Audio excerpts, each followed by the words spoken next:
Hello students, I hope आपकी studies ठीक चल रही होंगी। आज जिस चैप्टर के बारे में हम पढ़ने वाले हैं वो है केमिस्ट्री इन एवरीडे लाइफ। इस चैप्टर में बेसिकली हम केमिस्ट्री की एवरीडे लाइफ में एप्लीकेशंस पढ़ने वाले हैं। ये एप्लीकेशंस हम पढ़ने वाले हैं मेडिसिन के फील्ड में, फूड के फील्ड में और क्लींजिंग एजेंट के फील्ड में। तो सबसे पहले हम बात कर लेते हैं केमिस्ट्री की एप्लीकेशन मेडिसिन के फील्ड में। यहाँ पे दो टर्म्स आते हैं, ड्रग्स और मेडिसिन। सबसे पहले समझ लेते हैं ड्रग्स क्या होते हैं। तो ड्रग्स लो मॉलिक्यूलर मासेस के केमिकल्स होते हैं। इनके मॉलिक्यूलर मासेस की अगर हम बात करें तो वो होता है अराउंड 100 to 500 यूनिफाइड मास। ये इंटरेक्ट जब करते हैं मैक्रोमोलिकुलर टारगेट के साथ में तो एक बायोलॉजिकल रिस्पॉन्स प्रोड्यूस करते हैं। अब जब ये बायोलॉजिकल रिस्पॉन्स थेरेपेटिक होता है तो उस केस में इन केमिकल्स को हम बोल देते हैं मेडिसिन। मेडिसिन को यूज किया जाता है डिसीज के ट्रीटमेंट के लिए, उसके डायग्नोसिस के लिए और उसके प्रिवेंशन के लिए। ये जो केमिकल्स का यूज करते हैं ना थेरेपेटिक इफेक्ट के लिए, इसी को बोलते हैं कीमोथेरेपी। नेक्स्ट अब हम बात कर लेते हैं ड्रग्स के क्लासिफिकेशन के बारे में। तो ड्रग्स को चार तरीके से क्लासिफाई किया गया है। किस किस क्राइटेरिया के बेसिस पे किया गया है वो हम समझ लेते हैं। सबसे पहला क्राइटेरिया लिया गया है on the basis of pharmacological effect. मतलब यहाँ पे जो ड्रग्स क्लासिफाई किए गए हैं वो बेस्ड ऑन है फार्माकोलॉजिकल इफेक्ट की। इसका क्या मतलब हुआ कि वो ड्रग हमारी बॉडी पे किस तरह का इफेक्ट शो कर रहे हैं, उसके बेसिस पे ड्रग्स को क्लासिफाई किया गया है। फॉर एग्जाम्पल जैसे एनाल्जेसिक्स होते हैं, वो क्या करते हैं, उनके पास में पेन किलिंग इफेक्ट होता है। तो वो अगर हम कोई एनाल्जेसिक कंज्यूम करते हैं तो वो हमारी बॉडी में जहां भी पेन होगा उसको खत्म करने का काम कर रहे हैं, उसे कम करने का काम कर रहे हैं। एंटीसेप्टिक की बात करें तो इनका जो काम होता है वो होता है जो माइक्रो ऑर्गेनिज्म है उनकी ग्रोथ को या तो किल करना या फिर रोक देना। तो ये एंटीसेप्टिक का काम होता है। तो ये जो based on the pharmacological effect जो ये ड्रग्स का क्लासिफिकेशन किया गया है, ये डॉक्टर्स के लिए काफी यूजफुल है। इसका रीजन ये है कि डॉक्टर्स के पास में ना एक पर्टिकुलर टाइप की प्रॉब्लम के लिए वाइड रेंज में ड्रग्स अवेलेबल हो गए हैं इसी वजह से। नेक्स्ट अगर हम बात करें किस क्राइटेरिया के बेसिस पे किया गया है तो वो है on the basis of drug action. Drug action के बेसिस पे किस तरीके से किया गया है, किसी पर्टिकुलर बायोकेमिकल प्रोसेस पे वो ड्रग किस तरीके से वर्क कर रहा है उसके बेसिस पे जो है ड्रग्स को क्लासिफाई किया गया है। फॉर एग्जाम्पल अगर हम बात करते हैं एंटीहिस्टामीन की, तो एंटीहिस्टामीन्स क्या करते हैं, हिस्टामीन को ब्लॉक करते हैं। अब हिस्टामीन क्या है, हिस्टामीन जो है हमारी बॉडी में इन्फ्लेमेशन कॉज करता है। जैसे कुछ लोगों को जो एलर्जी हो जाती है, या तो पोलन से एलर्जी होती है या फिर किसी और पर्टिकुलर चीज से एलर्जी होती है, तो मोस्ट ऑफ द केसेस में जो रिस्पॉन्सिबल सब्सटेंस होता है वो होता है हिस्टामीन। तो एंटी हिस्टामीन क्या करते हैं, हिस्टामीन का जो एक्शन होता है ना उसको रोक देते हैं। तो ये एक पर्टिकुलर बायोकेमिकल प्रोसेस पे इफेक्ट कर रहे हैं। नेक्स्ट अगर हम बात करें तो ड्रग्स का क्लासिफिकेशन किया गया है on the basis of chemical structure. मतलब ऐसे ड्रग्स जिनका केमिकल स्ट्रक्चर सेम होता है उनको एक क्राइटेरिया में प्लेस कर दिया गया है। किस रीजन से ये माना जाता है कि क्योंकि ये कॉमन स्ट्रक्चर है इनका, तो ये सिमिलर फार्माकोलॉजिकल एक्टिविटी शो कर रहे होंगे। जैसे सल्फोनामाइड्स के केस में देखा जाए तो ये ज्यादातर एंटीबायोटिक्स की तरह इसको यूज किया जाता है। तो ये सल्फोनामाइड्स का जर्नल स्ट्रक्चर है। नेक्स्ट जो हमारा क्राइटेरिया है क्लासिफिकेशन ऑफ ड्रग्स का वो है on the basis of molecular targets. तो सबसे पहले समझ लेते हैं यहाँ पे ये जो मॉलिक्यूलर टारगेट्स, ये जो टारगेट वर्ड यूज हो रहा है इसका क्या मतलब है। ड्रग जो है ना वो यूजुअली इंटरेक्ट करता है कार्बोहाइड्रेट, लिपिड, प्रोटीन या न्यूक्लिक एसिड के साथ में हमारी बॉडी के अंदर। इन्हीं को बोला जाता है टारगेट मॉलिक्यूल्स या ड्रग टारगेट्स। तो जो ड्रग्स जिनका सेम स्ट्रक्चरल फीचर है या कॉमन स्ट्रक्चरल फीचर है, वो जो है सेम मैकेनिज्म ऑफ एक्शन दिखाते हैं इन टारगेट्स के ऊपर। तो इन टारगेट्स के ऊपर यहाँ पे हमने ड्रग्स को क्लासिफाई किया है। और ये जो क्लासिफिकेशन है ये मेडिसिनल केमिस्ट के लिए काफी यूजफुल है। तो यहाँ पे अब हम समझ लेते हैं कि ड्रग किस तरीके से मॉलिक्यूलर टारगेट्स के साथ में इंटरेक्ट करता है। तो दैट मीन्स अब हम पढ़ने वाले हैं ड्रग टारगेट इंटरेक्शन। तो जैसा कि हमने बताया कि ड्रग जो है हमारी बॉडी के अंदर कार्बोहाइड्रेट, लिपिड, प्रोटीन और न्यूक्लिक एसिड इनके साथ में इंटरेक्ट करता है। तो इनके क्या क्या फंक्शन है सबसे पहले हम वो समझ लेते हैं। यहाँ पे अगर हम बात करें एंजाइम की, तो एंजाइम क्या है, ये बेसिकली प्रोटीन्स होते हैं जो कि परफॉर्म कर रहे होते हैं हमारी बॉडी के अंदर बायोलॉजिकल कैटलिस्ट का रोल। वहीं अगर हम बात करें रिसेप्टर्स की, तो रिसेप्टर्स भी हमारे प्रोटीन होते हैं, लेकिन ये हमारे इंपॉर्टेंट होते हैं कम्युनिकेशन सिस्टम के लिए। नेक्स्ट होती है कैरियर प्रोटीन। ये कैरी कर रही होती है पोलर मॉलिक्यूल्स को सेल मेम्ब्रेन के अक्रॉस। न्यूक्लिक एसिड की अगर हम बात करें, तो इनके पास में होती है सेल की कोडेड जेनेटिक इंफॉर्मेशन। लिपिड और कार्बोहाइड्रेट जो हैं, ये हमारे सेल मेम्ब्रेन के स्ट्रक्चरल पार्ट्स होते हैं। अब यहाँ पे इस चैप्टर में जो हम ड्रग टारगेट इंटरेक्शन पढ़ने वाले हैं, वो पढ़ने वाले हैं ड्रग का interaction with enzyme and drug का interaction with receptor. That means यहाँ पे हम दो टारगेट्स के बारे में पढ़ने वाले हैं, एंजाइम एंड रिसेप्टर।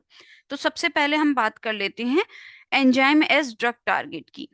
तो इसके लिए यहाँ पे सबसे पहले हम समझ लेते हैं एंजाइम के कैटालिटिक एक्शन के बारे में। एंजाइम के यहाँ पे दो कैटालिटिक एक्शन होते हैं। सबसे पहला होता है कि एंजाइम जो है वो सबस्ट्रेट को एक्टिव साइट प्रोवाइड कर रहा होता है। ये यहाँ पे एक्टिव साइट है जहाँ पे आके सबस्ट्रेट जो है वो बाइंड करता है।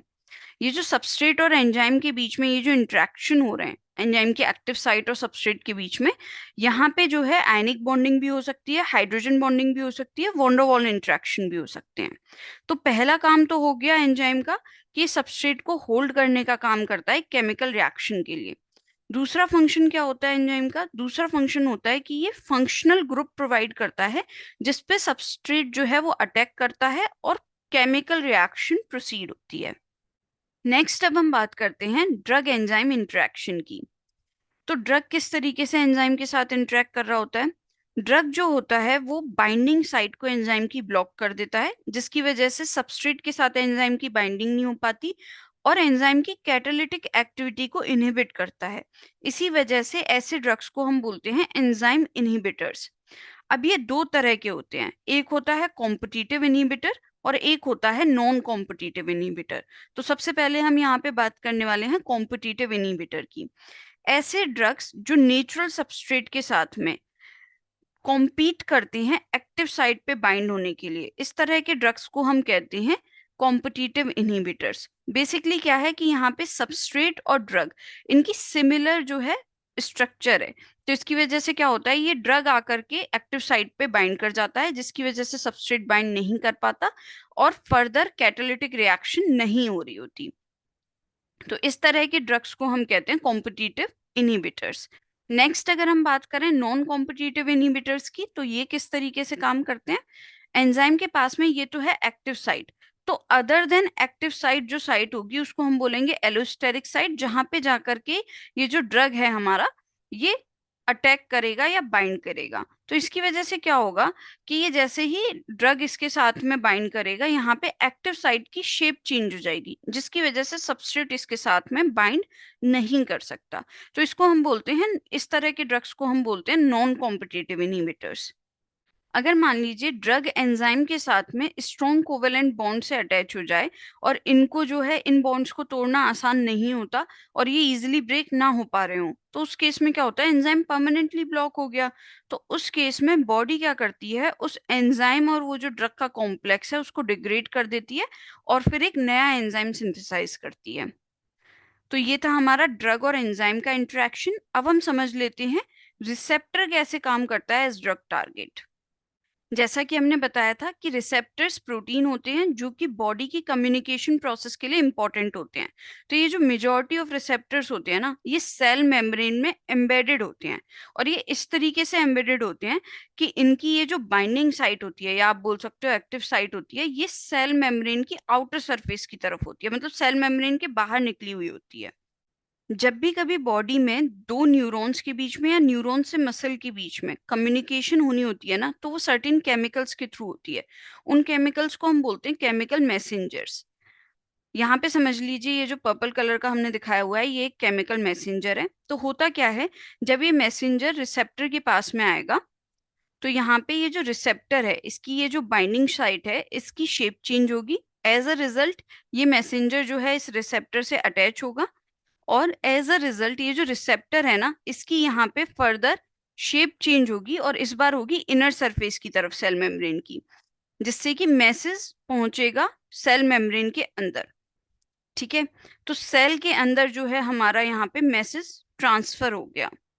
तो इस तरीके से ये जो हमारे केमिकल मैसेंजर होते हैं, ये बिना सेल में एंटर किए सेल को मैसेज पहुंचा देते हैं। अब जब ये मैसेज रिसीव हो गया, उसके बाद में क्या होगा, ये केमिकल मैसेंजर अपनी जगह से हट जाएगा और ये जो रिसेप्टर है ये वापस से अपनी शेप रीगेन कर लेगा। तो हमारी बॉडी में डिफरेंट रिसेप्टर्स होते हैं डिफरेंट केमिकल मैसेंजर्स के लिए। मतलब कि एक पर्टिकुलर टाइप के केमिकल मैसेंजर के लिए एक पर्टिकुलर टाइप का रिसेप्टर होगा। आई होप आपको ये इतना समझ में आ गया होगा।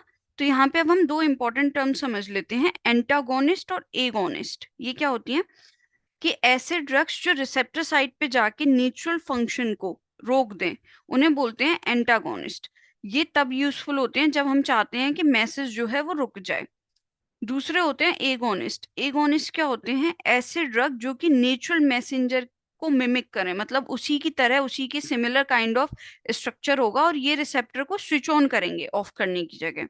तो ये कब यूजफुल होते हैं, ये यूजफुल होते हैं जब नेचुरल केमिकल मैसेंजर कम हो बॉडी के अंदर, उस केस में।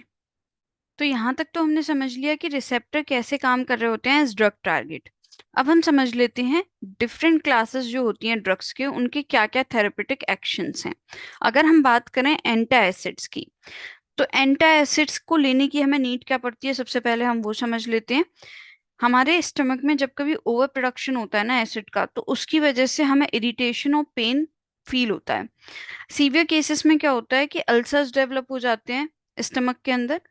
1970 तक एसिडिटी के, ये जो हाइपर एसिडिटी हो रही है ना, इसको ट्रीट करने के लिए केवल दिया जाता था सोडियम हाइड्रोजन कार्बोनेट को, या फिर मिक्सचर दे दिया जाता था एल्यूमिनियम मैग्नीशियम हाइड्रोक्साइड का।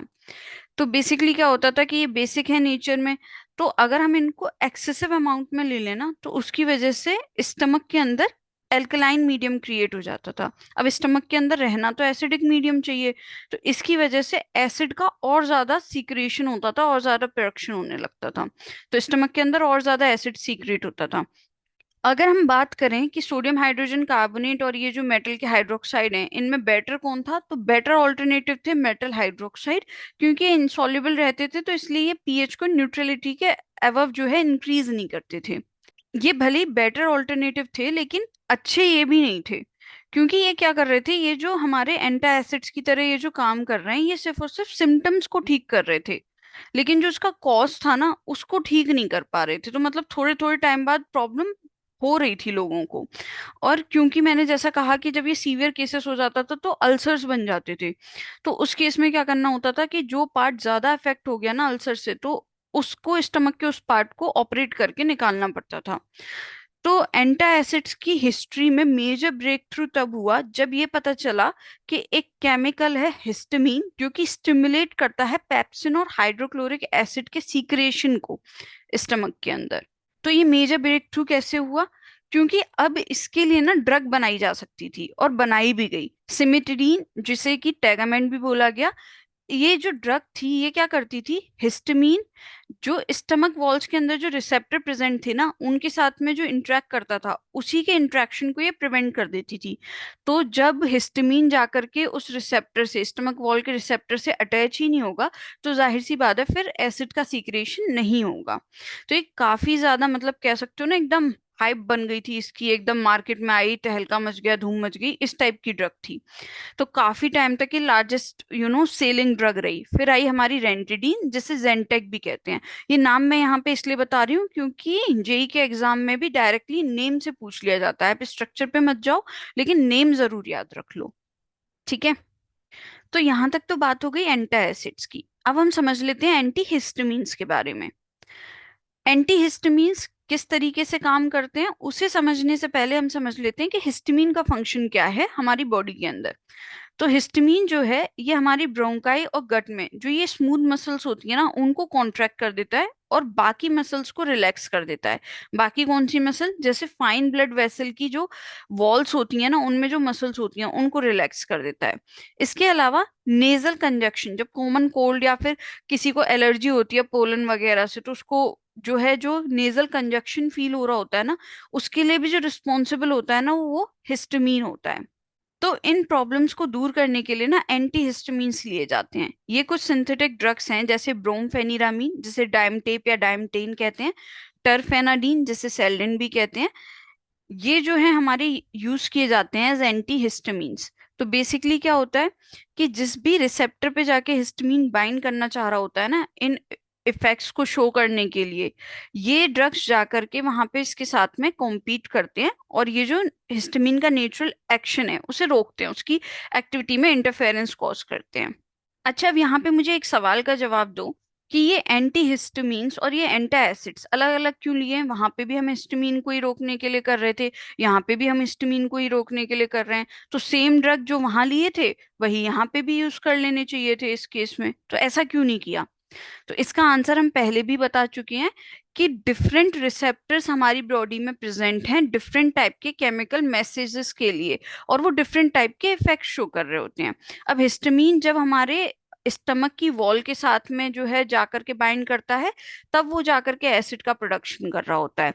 अब ये यहाँ पे जो ये नेजल कॉन्जेक्शन वगैरह कर रहा है, इसके लिए वो किसी डिफरेंट रिसेप्टर पे बाइंड कर रहा होगा, तो इसी वजह से हम यहाँ पे डिफरेंट ड्रग्स यूज कर रहे हैं अलग अलग तरह के रिसेप्टर्स के लिए। आई होप आपको ये एंटीहिस्टामिन समझ में आ गए होंगे। अब हम बात कर लेते हैं न्यूरोलॉजिकली एक्टिव ड्रग्स के बारे में। तो ये जो न्यूरोलॉजिकली एक्टिव ड्रग्स हैं, इनमें हम दो ड्रग्स के बारे में पढ़ने वाले हैं, दो तरह के ड्रग्स के बारे में, सॉरी। एक होंगे ट्रैंकुलाइजर्स, दूसरे होंगे एनाल्जेसिक्स। ये क्या कर रहे होते हैं न्यूरोलॉजिकली एक्टिव ड्रग्स? ये हमारे मैसेज ट्रांसफर मैकेनिज्म को अफेक्ट करते हैं। मतलब नर्व से रिसेप्टर के लिए जो मैसेज जा रहा होता है ना, उसका जो ट्रांसफर मैकेनिज्म होता है उसे अफेक्ट करते हैं। तो सबसे पहले हम समझ लेते हैं ट्रैंकुलाइजर्स के बारे में। ट्रैंकुलाइजर्स को यूज किया जाता है स्ट्रेस को ट्रीट करने के लिए और माइल्ड या सीवियर मेंटल डिसीजेस को ट्रीट करने के लिए। बेसिकली क्या होता है, ट्रैंकुलाइजर्स जो होते हैं हमारे, ये एंजाइटी, स्ट्रेस, इन सबको ना रिलीव करते हैं और ना एक ऐसे सेंस प्रोड्यूस करते हैं बॉडी में कि हाँ सब ठीक है, एवरीथिंग इज फाइन। ये हमारे एसेंशियल कंपोनेंट होते हैं स्लीपिंग पिल्स का। तो बहुत तरह के ट्रैंकुलाइजर्स हैं जो कि डिफरेंट तरीके से काम कर रहे होते हैं। जैसे नॉर एड्रेनलिन है, ये एक न्यूरोट्रांसमीटर है जो मूड चेंज में इंपॉर्टेंट रोल प्ले कर रहा होता है। अगर किसी भी रीजन की वजह से इसका लेवल हमारी बॉडी में कम हो जाता है ना, तो सिग्नल सेंडिंग एक्टिविटी भी कम हो जाती है। इसकी वजह से पर्सन जो है वो डिप्रेशन फील करने लगता है। तो उस केस में एंटी डिप्रेशन ड्रग्स यूज किए जाते हैं, जैसे आइप्रोनियाजिड या फिनेल्जीन, जिसे नार्डिल भी बोलते हैं। तो ये ड्रग क्या कर रहे होते हैं, ये जाकर के उस एंजाइम को इनहिबिट करते हैं जो इस नॉर एड्रेनलिन का डिग्रेडेशन कर रहा होता है, तो उसको जाकर के ये रोक देते हैं। तो उसकी वजह से क्या होगा कि नॉर एड्रेनलिन हमारी बॉडी में ज्यादा टाइम के लिए रुकेगा, तो फिर क्या होगा कि इसका लेवल बढ़ने से सिग्नल सेंडिंग एक्टिविटी भी बढ़ जाएगी और वो पर्सन जो है वो स्लोली डिप्रेशन की स्टेट से बाहर आ जाएगा। कुछ और ट्रैंकुलाइजर्स भी हैं, जैसे क्लोरडाइजिपोक्साइड, मेप्रोबिमेट। ये हमारे माइल्ड ट्रैंकुलाइजर्स हैं जो कि टेंशन को दूर करने का काम करते हैं। और यहाँ पे ये एक इम्पॉर्टेंट नाम है जो आप याद रखिएगा, इक्विनिल। ये जो है हमारा यूज किया जाता है डिप्रेशन और हाइपरटेंशन को कंट्रोल करने के लिए। इसके अलावा बारबिटूरिक एसिड, इसके डेरिवेटिव्स जैसे कि वर्नॉल हो गया, इन्हें हम बारबिटूरेट्स भी बोलते हैं। ये हमारे स्लीप प्रोड्यूसिंग एजेंट्स होते हैं। इनके अलावा और क्या क्या हैं डेरिवेटिव्स बारबिटूरिक एसिड के? एमाइटल हो गया, नेम्ब्यूटल हो गया, ल्यूमिनन हो गया, सेकिनल हो गया, ये सारे हमारे ट्रैंकुलाइजर्स हैं। इन्हें हम बारबिटूरेट्स भी बोलते हैं। इसके अलावा कुछ और ट्रैंकुलाइजर्स भी हैं, जैसे कि वैलियम और सेरोटोनिन। मोस्टली कोशिश कीजिएगा इनके स्ट्रक्चर मत देखिए, इनके नाम याद कर लीजिएगा, मोस्टली नाम याद करने की कोशिश कीजिएगा। क्योंकि जेई में क्या होता है कि मैच द फॉलोइंग टाइप के क्वेश्चन में एक तरफ आपको दे देंगे डिफरेंट क्लासेस ऑफ ड्रग्स और एक तरफ उनके नेम्स दे देंगे, एग्जाम्पल्स दे देंगे। तो अगर आपको नाम याद होंगे तो आप डायरेक्टली जो है क्वेश्चन अटेम्प्ट कर सकते हो। ट्रैंकुलाइजर्स के अलावा जो एक और न्यूरोलॉजिकली एक्टिव ड्रग की क्लास है वो है एनाल्जेसिक्स की। तो अब हम इनके बारे में समझ लेते हैं। एनाल्जेसिक्स जो हैं ये हमारे पेन को या तो खत्म कर देते हैं या कम कर देते हैं। ये किसी भी तरह का ना लेकिन मेंटल कंफ्यूजन क्रिएट नहीं कर रहे होते, जैसे ट्रैंकुलाइजर्स के केस में था ना, उस तरीके का काम ये हमारे बॉडी में नहीं कर रहे होते।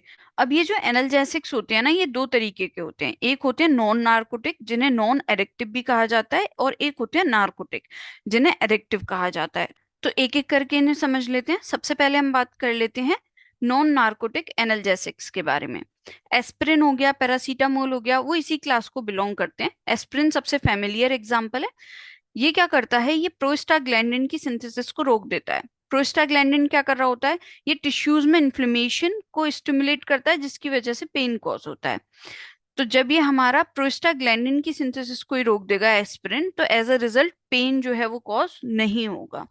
इस तरीके से ये पेन रिलीविंग इफेक्ट शो करता है। अब ये हमारे यूज किए जाते हैं अर्थराइटिस के केस में भी, जहां पे हड्डियों में पेन हो रहा होता है। इसके अलावा एनाल्जेसिक्स के पास में जो है एंटीपायरेटिक्स प्रॉपर्टीज भी होती हैं, दैट मीन्स ये फीवर को भी कम करते हैं। और क्योंकि एस्पिरिन के पास में ये ब्लड को क्लॉट होने से प्रिवेंट करता है, तो एज अ रिजल्ट एस्पिरिन को हार्ट अटैक के प्रिवेंशन में भी यूज किया जाता है।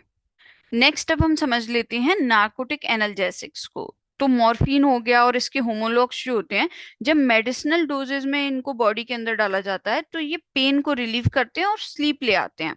लेकिन अगर आप इनको रिकमेंडेड डोजेस से ज्यादा ले रहे हो तो उस केस में क्या होने लगता है, स्टपर, कोमा, कन्वल्शंस और अल्टीमेटली इंसान की डेथ हो जाती है।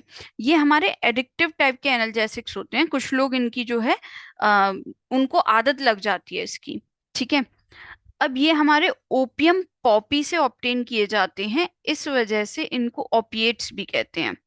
ये एनाल्जेसिक्स जो हैं ये हमारे जब बहुत ज्यादा पेन होता है ना, उस तरह के पेन को रिलीव करने के लिए यूज किए जाते हैं। जैसे कि ऑपरेशन के बाद का जो पेन हो गया, उसमें इनको यूज किया जाता है। कार्डियक पेन हो गया, उसमें यूज किया जाता है। या फिर टर्मिनल कैंसर के पेन से रिलीफ देने के लिए इनको यूज किया जा रहा होता है। इवन चाइल्ड बर्थ में भी इसको यूज किया जाता है। तो अगर हम इनके एग्जाम्पल्स की बात करें तो ये आप नेम याद रख सकते हो, मॉर्फिन, हेरोइन और कोडेन। नेक्स्ट अब हम समझ लेते हैं एंटी माइक्रोबियल्स के बारे में। तो ह्यूमन बीइंग्स में या एनिमल्स में जो भी डिसीजेस होती हैं वो किसकी वजह से हो रही होती हैं, माइक्रो ऑर्गेनिज्म की वजह से। जैसे बैक्टीरिया हो गया, वायरस हो गया, फंगाई हो गया, या कोई और पैथोजन हो गया। तो एंटी माइक्रोबियल क्या करते हैं, ये या तो डिस्ट्रॉय कर देते हैं या प्रिवेंट करते हैं, रोक देते हैं माइक्रो ऑर्गेनिज्म के डेवलपमेंट को या उनके पैथोजेनिक एक्शन को। ठीक है। अब एंटी माइक्रोबियल ना बहुत टाइप के हो सकते हैं। जो बैक्टीरिया की ग्रोथ को रोक दें उन्हें बोल देंगे एंटी बैक्टीरियल। जो फंगाई की ग्रोथ को रोक दें वो हो जाएंगे एंटी फंगल। तो यहाँ पे जो हम मेनली पढ़ने वाले हैं ना, वो हम पढ़ने वाले हैं एंटीबायोटिक्स के बारे में और एंटीसेप्टिक और डिसइंफेक्टेंट्स के बारे में। तो सबसे पहले हम बात कर लेते हैं एंटीबायोटिक्स के केस में। एंटीबायोटिक्स को जो यूज किया जाता है वो इन्फेक्शंस को ट्रीट करने के लिए यूज किया जाता है, क्योंकि इनकी लो टॉक्सिसिटी होती है ह्यूमंस के लिए और एनिमल्स के लिए। पहले जो एंटीबायोटिक्स की डेफिनेशन थी वो कुछ इस तरीके से थी कि पहले ये सोचा जाता था कि एंटीबायोटिक्स वो केमिकल सब्सटेंस हैं जो कि माइक्रो ऑर्गेनिज्म प्रोड्यूस करता है दूसरे माइक्रो ऑर्गेनिज्म की ग्रोथ को रोकने के लिए या डिस्ट्रॉय करने के लिए। लेकिन फिर सिंथेटिक मेथड्स जो है हमारे डेवलप हुए, उनके थ्रू हमने कंपाउंड सिंथेसाइज करने शुरू किए, तो कुछ एंटीबायोटिक्स भी सिंथेसाइज किए गए। उसके बाद में कहा गया कि एंटीबायोटिक्स वो सब्सटेंसेस होते हैं जो कंप्लीटली या पार्शियली केमिकल सिंथेसिस से बने होते हैं। इनकी लो कॉन्सेंट्रेशन इनहिबिट करती है ग्रोथ को या डिस्ट्रॉय कर देती है माइक्रो ऑर्गेनिज्म को उनके मेटाबॉलिक प्रोसेस को इंटरवीन करके। अब थोड़ा सा एंटीबायोटिक्स की हिस्ट्री के बारे में बात कर लेते हैं। तो एक जर्मन बैक्टीरियोलॉजिस्ट थे, पॉल एहरलिच। इन्होंने क्या किया था, इन्होंने आर्सेनिक बेस्ड स्ट्रक्चर की स्टडी की और लेस टॉक्सिक सब्सटेंस जो है वो प्रोड्यूस किया, क्रिएट किया, डिस्कवर किया for the treatment of syphilis. इस मेडिसिन को इन्होंने नाम दिया सेल्वर्सिन, और या फिर आप इसको बोल सकते हो आर्सफेनामीन। ठीक है। इनको नोबेल प्राइज मिला इनकी इस डिस्कवरी के लिए 1908 में। ये पहला इफेक्टिव ट्रीटमेंट था सिफिलिस के लिए। ऑल्दो ये जो सेल्वर्सन थी ये ह्यूमंस के लिए टॉक्सिक थी, लेकिन इसका ये जो बैक्टीरिया था ना स्पाइरोकीट, इस पे इतना ज्यादा एडवर्स इफेक्ट था, हमारे लिए ह्यूमंस के लिए कम था, इस बैक्टीरिया पे एडवर्स इफेक्ट ज्यादा था, तो इसी वजह से इनको नोबेल प्राइज मिला। अब ये जो पॉल एहरलिच थे ना, ये उस टाइम पे एजोडाइस के ऊपर भी काम कर रहे थे। यहाँ पे आप देखो ये सेल्वर्सन में आर्सेनिक आर्सेनिक के बीच में बॉन्ड है। वहीं अगर हम बात करें एजोडाइस की, तो ये एजोडाई का आप स्ट्रक्चर देखो, यहाँ पे नाइट्रोजन नाइट्रोजन के बीच में डबल बॉन्ड है, मतलब सिमिलर टाइप के जो है स्ट्रक्चर है। तो ये एजोडाई के ऊपर भी काम कर रहे थे, तो इन्होंने देखा कि इनके स्ट्रक्चर काफी सिमिलर हैं, ये जो सेल्वर्सन है और ये जो एजोडाई है। इन्होंने ये भी देखा कि ये जो एजोडाई है ये सिलेक्टिवली टिश्यूज से बाइंड कर रही थी। तो इन्होंने क्या किया, इन्होंने इसी तरह के कंपाउंड्स को सर्च करना स्टार्ट कर दिया जिनका स्ट्रक्चर सिमिलर हो एजोडाई से और जो कि सिलेक्टिवली बाइंड कर रहे हों बैक्टीरिया के ऊपर। तो 1932 में इन्होंने पहला एंटीबैक्टीरियल एजेंट बनाया, दैट इज प्रोंटोसिल। अब ये जो प्रोंटोसिल था ये स्ट्रक्चरली सेल्वर्सन के सिमिलर था, और जब ये हमारी बॉडी में जा रहा था ना तो ये कन्वर्ट हो जा रहा था सल्फानिल एमाइड में, ठीक है, जो कि एक रियल एक्टिव कंपाउंड है। यहीं से हमारी सल्फा ड्रग्स की डिस्कवरी शुरू हो गई। और जो सबसे ज्यादा इफेक्टिव सल्फा ड्रग है वो है सल्फा पायरिडीन। अभी थोड़ा हिस्ट्री से बाहर निकलते हैं और यहाँ पे समझ लेते हैं कि एंटीबायोटिक्स जो होते हैं ये दो तरीके के होते हैं, बैक्टीरिसाइडल या बैक्टीरियोस्टैटिक। बैक्टीरिसाइडल का मतलब हो गया कि इनके पास में होता है किलिंग इफेक्ट, ये माइक्रो ऑर्गेनिज्म को किल करते हैं। और ये जो बैक्टीरियोस्टैटिक होते हैं ना, ये इनके पास में होता है इनहिबिटरी इफेक्ट, मतलब ये उनकी ग्रोथ को रोकते हैं। ठीक है। अब यहाँ पे कुछ एग्जांपल्स देख लेते हैं, जैसे पेनिसिलिन हो गई, ये हमारी बैक्टीरिसाइडल एंटीबायोटिक है। अच्छा, ये जो रियल रिवॉल्यूशन हुआ ना ये एंटीबैक्टीरियल थेरेपी में, ये पेनिसिलिन की डिस्कवरी के बाद ही हुआ। ऑल्दो ये जो सल्फोनामाइड्स की इतनी सक्सेस हुई, सब कुछ हुआ, लेकिन रियल जो हमारी एंटीबैक्टीरियल थेरेपी में जो आप कह सकते हो ना रिवॉल्यूशन आया, वो आया 1929 में, जब अलेक्जेंडर फ्लेमिंग ने ये डिस्कवरी की थी पेनिसिलिन की, उसके बाद में। तो ये पेनिसिलिन, इसका बैक्टीरिसाइडल इफेक्ट होता है, मतलब ये माइक्रो ऑर्गेनिज्म को किल करती है। इसके अलावा और हैं ऑफ्लैक्सोसिन और अमीनो ग्लाइकोसाइड्स, ये सारे बैक्टीरिसाइडल एंटीबायोटिक हैं। बैक्टीरियोस्टैटिक की अगर हम बात करें तो उनके एग्जांपल देख लेते हैं, एरिथ्रोमाइसिन हो गया, टेट्रासाइक्लिन हो गया, क्लोरामफेनिकोल हो गया, ये हमारे बैक्टीरियोस्टैटिक एंटीबायोटिक हैं। एंटीबायोटिक्स का अभी ये जो हमने क्लासिफिकेशन देखा वो इस बेसिस पे देखा कि ये एंटीबायोटिक माइक्रो ऑर्गेनिज्म को किल कर रहे हैं या उसकी ग्रोथ को रोक रहे हैं। इसके अलावा एंटीबायोटिक्स का एक और क्लासिफिकेशन हो सकता है, वो किस बेसिस पे हो सकता है, उनके स्पेक्ट्रम ऑफ एक्शन के बेसिस पे। स्पेक्ट्रम ऑफ एक्शन क्या है कि एंटीबायोटिक किस रेंज में अफेक्ट कर रहे हैं बैक्टीरिया को या माइक्रो ऑर्गेनिज्म को। इसको हम समझ लेते हैं, किस तरीके से समझेंगे, इनके क्लासिफिकेशन के बेसिस पे ही समझ लेते हैं। तो इस बेसिस पे, स्पेक्ट्रम ऑफ एक्शन के बेसिस पे, एंटीबायोटिक्स तीन तरह के होते हैं, broad spectrum antibiotic, narrow spectrum antibiotic, limited spectrum antibiotic. Broad spectrum antibiotic का मतलब क्या है, ऐसे एंटीबायोटिक जो कि मार रहे हो माइक्रो ऑर्गेनिज्म को या इनहिबिट कर रहे हो माइक्रो ऑर्गेनिज्म को। किस तरह के माइक्रो ऑर्गेनिज्म, वाइड रेंज हो, ग्राम पॉजिटिव या ग्राम नेगेटिव बैक्टीरिया की, तो इस तरह के एंटीबायोटिक्स को हम कहते हैं ब्रॉड स्पेक्ट्रम एंटीबायोटिक्स। मतलब ये ग्राम पॉजिटिव, ग्राम नेगेटिव, हर तरह के बैक्टीरिया की किलिंग या उनकी ग्रोथ को रोकने में सक्सेसफुल हैं। इस तरह के एंटीबायोटिक्स को हमने कहा ब्रॉड स्पेक्ट्रम एंटीबायोटिक्स। इनके एग्जाम्पल हो गए एम्पिसिलिन, एमोक्सिलिन, वैंकोमाइसिन, ओफ्लॉक्सिसिन। ठीक है। नैरो स्पेक्ट्रम एंटीबायोटिक क्या होते हैं, जो या तो ग्राम पॉजिटिव बैक्टीरिया को किल करें या ग्राम नेगेटिव बैक्टीरिया को किल करें, वो हमारे होते हैं नैरो स्पेक्ट्रम एंटीबायोटिक। इसका एग्जांपल हो गया जैसे penicillin G. Limited spectrum antibiotic क्या होते हैं, लिमिटेड स्पेक्ट्रम एंटीबायोटिक वो होते हैं जो एक पर्टिकुलर ऑर्गेनिज्म या डिसीज के अगेंस्ट ही इफेक्टिव हो। जैसे इसका एग्जांपल हो गया डाइसीडेजिरिन, ये जो है सर्टेन स्ट्रेन्स होती हैं कैंसर सेल की, उनके ही अगेंस्ट टॉक्सिक होता है। अच्छा, यहाँ पे एक इंपॉर्टेंट बात मैं आपको बता दूं, ये जो पेनिसिलिन जी है ये खुद तो नैरो स्पेक्ट्रम एंटीबायोटिक है, लेकिन इसी में सिंथेटिक मॉडिफिकेशन करके एम्पिसिलिन और एमोक्सिसिलिन को बनाया गया और ये ब्रॉड स्पेक्ट्रम एंटीबायोटिक है। आई होप यहाँ तक आप एंटीबायोटिक्स समझ गए होंगे। अब हम बात कर लेते हैं एंटीसेप्टिक और डिसइंफेक्टेंट की। तो सबसे पहले हम एंटीसेप्टिक की बात कर लेते हैं। एंटीसेप्टिक अप्लाई किए जाते हैं लिविंग टिश्यूज के ऊपर, जैसे कि अगर हमें कोई कट लग गया या फिर स्किन की सरफेस पे कुछ डिसीज हो गई या कोई वुंड है, उन सब पे एंटीसेप्टिक अप्लाई किए जाते हैं। इनके एग्जाम्पल हो गए जैसे फ्यूरासीन, सोफ्रामाइसिन। और ये ना कभी भी एंटीबायोटिक्स की तरह ना लिए नहीं जाते, जैसे एंटीबायोटिक्स की क्या होती हैं, टैबलेट्स होती हैं, उनको हम वाटर के साथ, मिल्क के साथ, जैसे भी हमारा डॉक्टर प्रिस्क्राइब करता है वैसे लेते हैं। लेकिन एंटीसेप्टिक क्या है, इनको अप्लाई किया जाता है स्किन की सरफेस के ऊपर। जो कॉमनली यूज एंटीसेप्टिक है ना, जो हर एक के घर में मिल जाता है, दैट इज डेटॉल। और डेटॉल जो है ये हमारा मिक्सचर होता है क्लोरोजाइलिनॉल का और टर्पिनॉल का। ये नाम आप याद जरूर रखिएगा, ये तीनों ही नाम एक्चुअली आप याद रखिएगा। इनसे मिलके डिटॉल बनता है और ये एक अलग एंटीसेप्टिक है, बिथियोनॉल। मैं नाम याद रखने के लिए आपको इसलिए कह रही हूँ क्योंकि ये जेई में डायरेक्टली पूछ लिए जाते हैं। तो इन दोनों से मिलके हमारा डिटॉल बनता है, और ये जो बिथियोनॉल है ना, इसको सोप्स वगैरह में ऐड किया जाता है एंटीसेप्टिक प्रॉपर्टीज देने के लिए। इसके अलावा आयोडीन भी एक पावरफुल एंटीसेप्टिक है, जिसका 2 से 3% सोल्यूशन अल्कोहल वाटर के मिक्सचर में लिया जाता है, जिसे टिंक्चर ऑफ आयोडीन कहा जाता है। इसको भी वुंड्स पे अप्लाई किया जाता है। इसके अलावा आयोडोफोम भी एंटीसेप्टिक की तरह काम करता है वुंड्स के लिए। बोरिक एसिड का जो डाइल्यूट सोल्यूशन होता है, वो हमारा वीक एंटीसेप्टिक की तरह काम करता है आइज के लिए। अब अगर हम बात करें डिसइंफेक्टेंट की, तो डिसइंफेक्टेंट जो है इनको अप्लाई किया जाता है इन एनिमेट ऑब्जेक्ट्स के ऊपर, जैसे कि फ्लोर्स हो गया, ड्रेनेज सिस्टम हो गया, इंस्ट्रूमेंट हो गया, इन सब के लिए। डिसइंफेक्टेंट के एग्जाम्पल की अगर हम बात करें, तो क्लोरीन को हम यूज कर सकते हैं एज डिसइंफेक्टेंट 0.2 से 0.4 कॉन्सेंट्रेशन में। सिमिलरली सल्फर डाइऑक्साइड भी लो कॉन्सेंट्रेशन में डिसइंफेक्टेंट की तरह काम करती है। यहाँ पे एक मजेदार बात यह है कि सेम सब्सटेंस जो है वो हमारा एंटीसेप्टिक की तरह भी काम कर सकता है और डिसइंफेक्टेंट की तरह भी, अगर हम उसके कॉन्सेंट्रेशन को वेरी कर दें। फॉर एग्जाम्पल, जो 0.2% सॉल्यूशन होता है फिनॉल का, वो हमारा एंटीसेप्टिक की तरह काम करता है। लेकिन अगर हम वही 1% सॉल्यूशन ले लें फिनॉल का, तो वो हमारा डिसइंफेक्टेंट की तरह काम करता है।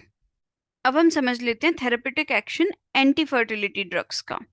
तो जैसा कि अभी तक हमने बात की कि एंटीबायोटिक का रेवोल्यूशन हो गया, इससे क्या हो गया, लोगों को एक लॉन्ग हेल्दी लाइफ मिल गई। लाइफ एक्सपेक्टेंसी ऑलमोस्ट डबल हो गई। इसकी वजह से पॉपुलेशन इंक्रीज होने लगी। तो इसकी वजह से क्या हो रहा है कि बहुत सी सोशल प्रॉब्लम्स खड़ी हो गई हैं। फूड रिसोर्सेस हमारे पास कम है, एनवायरमेंटल इश्यूज हो गया है, एम्प्लॉयमेंट का इश्यू हो गया है, ये सारे इश्यूज होने लगे हैं। इस तरह की प्रॉब्लम्स को कंट्रोल करने के लिए पॉपुलेशन का कंट्रोल में होना जरूरी है। तो इसी की वजह से कॉन्सेप्ट आ जाता है फैमिली प्लानिंग का। तो ये जो एंटी फर्टिलिटी ड्रग्स होते हैं ना, ये इसीलिए यूज किए जाते हैं। ये जो बर्थ कंट्रोल पिल्स होती है ना, इनमें मिक्सचर होता है सिंथेटिक एस्ट्रोजन और प्रोजेस्टेरोन के डेरिवेटिव्स का। ये दोनों ही कंपाउंड हमारे हार्मोन्स हैं। सिंथेटिक प्रोजेस्टेरोन डेरिवेटिव जो होते हैं ना, ये ज्यादा पोटेंट होते हैं प्रोजेस्टेरोन डेरिवेटिव के कंपैरिजन में। जैसे कि अगर हम बात करें नॉर्थइंड्रोन की, ये जो है हमारा सिंथेटिक प्रोजेस्टेरोन डेरिवेटिव है, और ये most widely used anti fertility drug है। इसके अलावा एस्ट्रोजन डेरिवेटिव के साथ में भी प्रोजेस्टेरोन डेरिवेटिव का कॉम्बिनेशन बना के ड्रग बनाया गया है, दैट इज नोवेस्ट्रॉल, या फिर आप कह सकते हो इथाइनाइल इस्ट्राडायोल।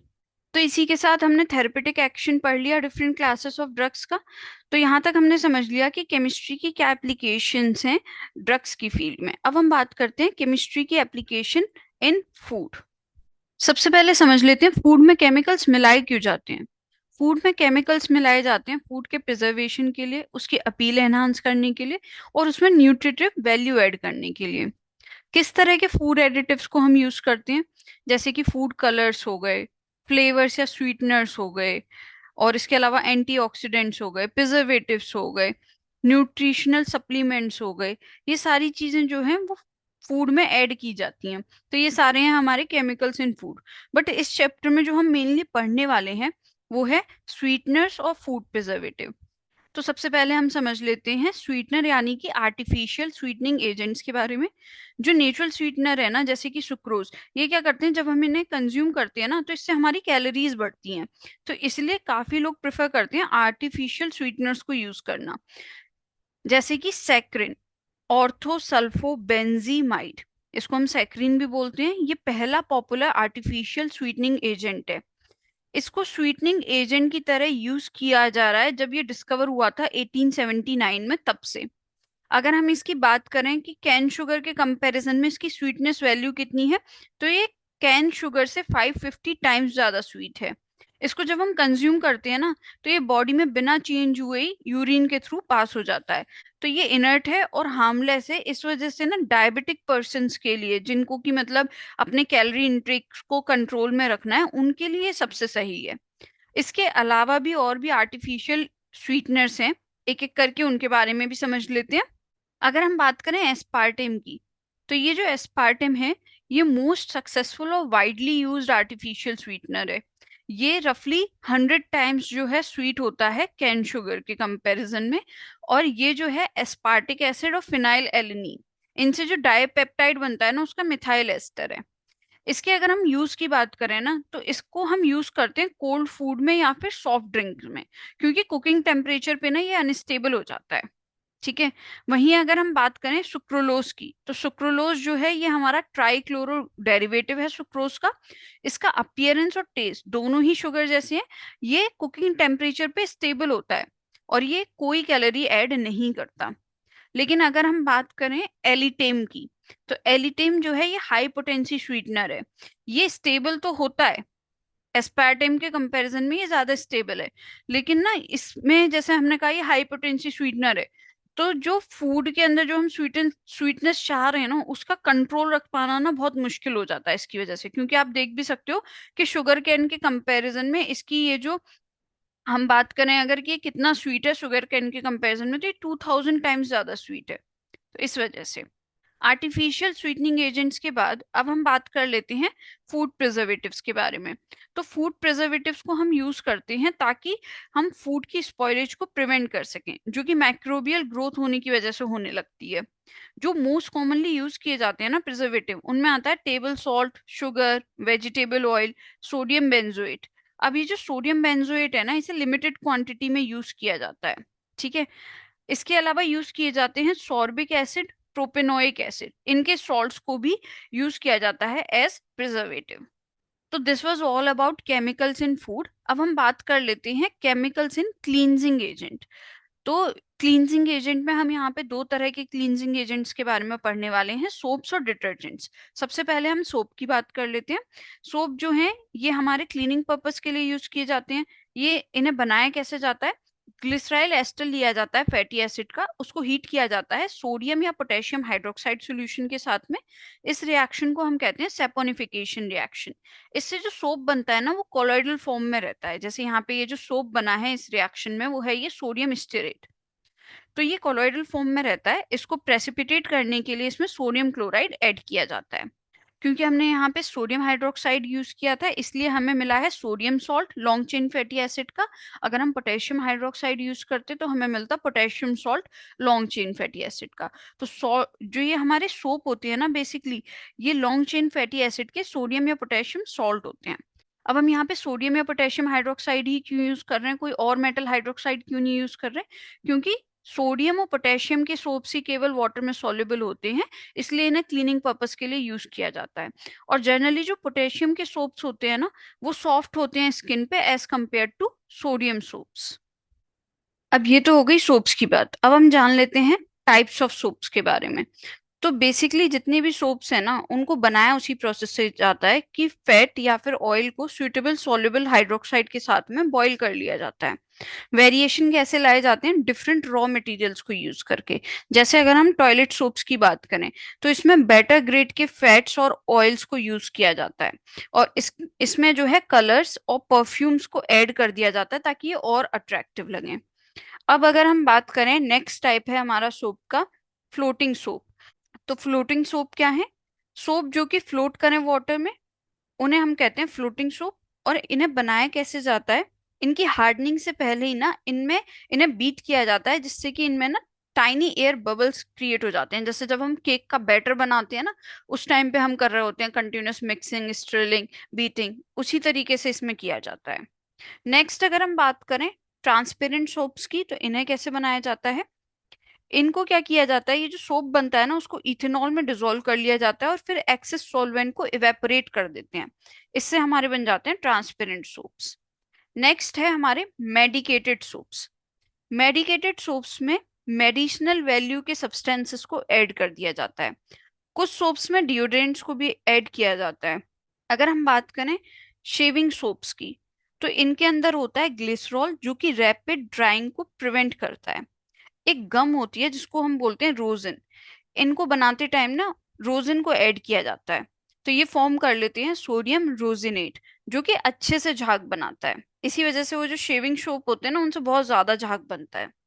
अगर हम बात करें लॉन्ड्री सोप की, तो ये जो लॉन्ड्री सोप होते हैं ना, इनमें फिलर्स होते हैं, जैसे कि सोडियम रोजिनेट हो गया, सोडियम सिलिकेट हो गया, बोरेक्स हो गया, सोडियम कार्बोनेट हो गया, ये सारी चीजें रहती हैं। सोप चिप्स की अगर हम बात करें, तो सोप चिप्स को बनाया जाता है जब एक मेल्टेड सोप की थिन शीट को हम एक कूल सिलेंडर पे रन करते हैं ना, और फिर हम उसको स्क्रैप करें, तो उस तरीके से सोप चिप्स बनाए जाते हैं। आपने देखा होगा कुछ ना वायरल आइसक्रीम जो बना रहे होते हैं, वो उनके पास में एक कूलेंट सा होता है, एक एकदम ठंडी सी सरफेस होती है, उस पे वो जो भी लिक्विड या जेल डालते हैं वो एकदम जो है ठंडा हो जाता है, फिर वो उसको स्क्रैप करने लगते हैं। सिमिलरली ऐसे ही सोप चिप्स को बनाया जाता है। अगर हम बात करें सोप ग्रेन्यूल्स की, तो ये हमारे ड्राइड मिनिएचर सोप बबल्स होते हैं। और सोप पाउडर और स्कोरिंग सोप्स, इनमें कुछ सोप होता है, बाकी स्कोरिंग एजेंट होता है, जैसे कि पाउडर्ड प्यूमिस डाल दिया या फाइनली डिवाइडेड सैंड डाल दी, बिल्डर्स डाल दिए जैसे कि sodium carbonate, try sodium phosphate. तो ये क्या होते हैं ना, बिल्डर्स की वजह से ना सोप जल्दी एक्ट करता है। अच्छा, आपने ये चीज नोटिस की होगी कि सोप्स हार्ड वाटर में काम नहीं करते। तो ऐसा क्यों होता है, ये हार्ड वाटर में काम क्यों नहीं करते? हार्ड वाटर में कैल्शियम और मैग्नीशियम आयंस होते हैं। ये आयंस क्या करते हैं, ये इनसॉल्युबल कैल्शियम या मैग्नीशियम के सोप्स बना लेते हैं। जैसे कि हमने कहा सोप में क्या होते हैं, सोडियम या पोटेशियम के ये लॉन्ग चेन फैटी एसिड्स होते हैं। तो ये हमारे सोडियम या पोटेशियम को रिप्लेस कर देते हैं। जैसा कि हमने कहा था कि केवल सोडियम और पोटेशियम के जो सोप होते हैं वही सॉल्युबल होते हैं, तो ये अभी जैसे यहाँ पे कैल्शियम का बन गया, तो ये क्या हो गया, ये एक इनसॉल्युबल सोप हो गया, इसको हम बोलते हैं स्कम। अब ये क्या करता है, इससे हमारा क्लींजिंग एजेंट बेकार हो गया, वो जो सोडियम का हमारा लॉन्ग चेन फैटी एसिड था वो तो अब बचा ही नहीं, और ये हमारा इनसॉल्युबल सोप है, तो इससे क्या हो रहा है, वो क्लीनिंग नहीं हो पा रही क्लियरली, राइट। तो ये जो हमारा इनसॉल्युबल सोप होता है ना, ये अगर हम इससे वॉशिंग की कोशिश करें, मान लो कपड़ा आप वॉश कर रहे हो, तो क्या होगा कि ये हमारे ये जो कपड़े का फाइबर होगा ना उस पे चिपक जाएगा, तो वॉशिंग तो कुछ भी नहीं होगी, उल्टा कपड़ा खराब दिखेगा। सिमिलरली अगर मान लीजिए आप हार्ड वाटर से ना हेयर वॉश कर रहे हो, तो वो बाल भी जो होंगे ना वो आपके डल दिखेंगे, क्योंकि वहां पे भी ना स्कैल्प पे स्टिकी प्रेसिपिटेट जमने लगेगा। नेक्स्ट अब हम बात कर लेते हैं सिंथेटिक डिटर्जेंट्स के बारे में। तो सिंथेटिक डिटर्जेंट्स भी हमारे क्लींजिंग एजेंट ही हैं, इनके पास भी वो जो सोप वाली प्रॉपर्टी होती है वो सारी होती हैं, लेकिन इनमें ना कोई सोप नहीं होता। ठीक है, ये सॉफ्ट और हार्ड दोनों ही वाटर में फोम देने की एबिलिटी रखते हैं। ये जो हमारे सिंथेटिक डिटर्जेंट है ना, ये तीन तरह के होते हैं, anionic detergent, cationic detergent and non ionic detergent. तो एक एक करके इनके बारे में समझ लेते हैं। सबसे पहले हम बात कर लेते हैं एनाइनिक डिटर्जेंट्स की। ये जो एनाइनिक डिटर्जेंट होते हैं ना, ये सल्फोनेटेड लॉन्ग चेन अल्कोहल या हाइड्रोकार्बन के सोडियम सॉल्ट होते हैं। तो ये किस तरह से बनाए जाते हैं, इनको हम यहाँ पे समझ लेते हैं। लॉन्ग चेन अल्कोहल को ट्रीट कराया जाता है कॉन्सेंट्रेटेड सल्फ्यूरिक एसिड के साथ में, इससे हमें मिल जाता है एल्काइल हाइड्रोजन सल्फेट। उसको हम ट्रीट कराते हैं एल्कली के साथ में, तो हमें मिल जाता है एनाइनिक डिटर्जेंट। सिमिलरली अगर मान लीजिए हमें यहाँ पे चाहिए sodium dodecyl benzene sulphonate, या मान लीजिए आपको कोई भी चाहिए एल्काइल बेंजीन सल्फोनेट, तो उस केस में आप क्या करोगे, ये जो हमारा एल्काइल बेंजीन सल्फोनिक एसिड होगा इसको आप एल्कली से ट्रीट करा दोगे। ये जो एनाइनिक डिटर्जेंट होती है ना, इनका एनाइनिक पार्ट जो होता है ये इन्वॉल्व होता है क्लींजिंग एक्शन में। इनको मोस्टली यूज किया जाता है हाउस होल्ड वर्क में, और इनको टूथपेस्ट में भी यूज किया जाता है। अब हम बात कर लेते हैं कैटायनिक डिटर्जेंट्स की। तो ये जो कैटायनिक डिटर्जेंट्स होते हैं ये क्वाटनरी अमोनियम सॉल्ट होते हैं अमाइंस के, विद एसीटेट, क्लोराइड और ब्रोमाइड एज एनायंस। मतलब ये जो कैटायनिक डिटर्जेंट होते हैं ना, इनमें आपको दिखेगा एक तो क्वाटनरी स्टेट में यहाँ पे अमोनियम आयन रहेगा, और यहाँ पे एनायन की फॉर्म में या तो एसिटेट हो सकता है, या क्लोराइड हो सकता है, या ब्रोमाइड आयन हो सकता है। ये जो कैटायनिक पार्ट होता है ना, इसके पास में होती है लॉन्ग हाइड्रोकार्बन चेन, और ये यहाँ पे नाइट्रोजन के पास में एक पॉजिटिव चार्ज रहेगा, इसी वजह से इनको कहते हैं कैटायनिक डिटर्जेंट। इसका ये जो सबसे ज्यादा पॉपुलर कैटायनिक डिटर्जेंट है जो कि हेयर कंडीशनर्स में यूज किया जाता है, वो है cetyl tri methyl ammonium bromide.